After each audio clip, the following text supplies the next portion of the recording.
Hi my loves, welcome back to the channel. Today we are going to be making a very delicious meal. This meal, you can serve it when you have a visitor, or maybe you want to welcome some people to your home. So yeah, I have this manual grinder. It was gifted to me by a friend. I went for her wedding and it was the Ashwebi gift. I really love it and I'm enjoying it very well. If you don't want to stress yourself, you can just use your blender, though I did not want water in this. Okay, for those of us that don't have butcher mix, that's good to do. So in my pan, I'm adding in oil, a tablespoon of oil, and I'm putting in rib. So this rib was really seasoned well. I boiled it for 2 days because I really wanted it to be soft. Initially I wanted it long, but when my sister helped me to the market, they cut it short, so it's okay.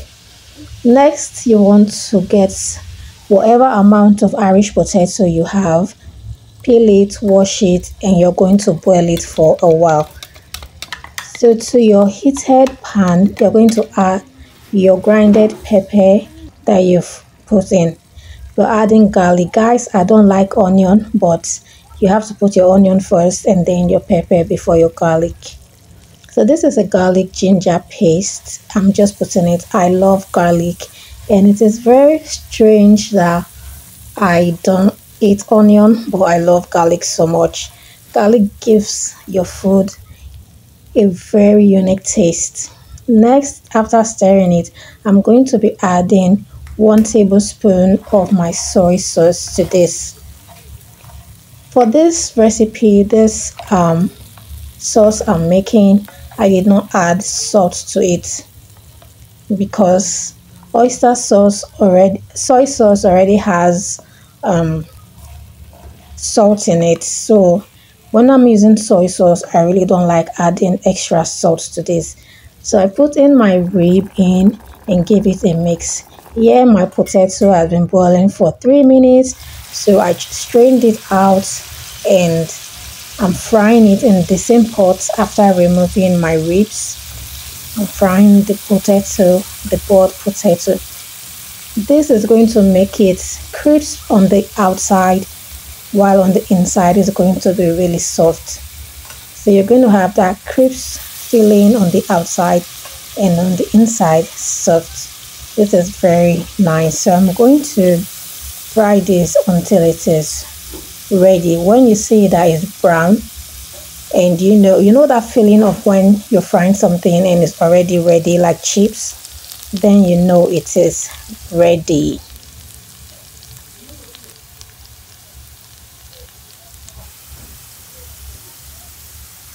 So now you can see that it is brown. So now I'm taking it out because it is already ready. And if you notice, I'm using just 1 pan for this whole recipe. We can call it a 1 pot food or 1 pan food. So you take it all out.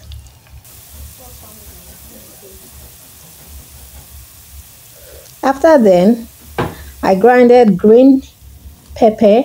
I use the same grinder to grind green pepper, and next I'm going in with my bouillon cube. I'm using the Terra chicken bouillon cube because I love the taste and I love the smell. So I added just 1, and this is the meat stock from the rib. My rib was well seasoned. It was smelling very nice. When it was boiling, my sister was like, who is boiling this chicken? I'm hungry. I was like, right. Until my niece told me, you're the one boiling meat. I was like, oh my god. So it was really delicious. So after adding it, I added more water, and next I'm going to be going in with my rice stick.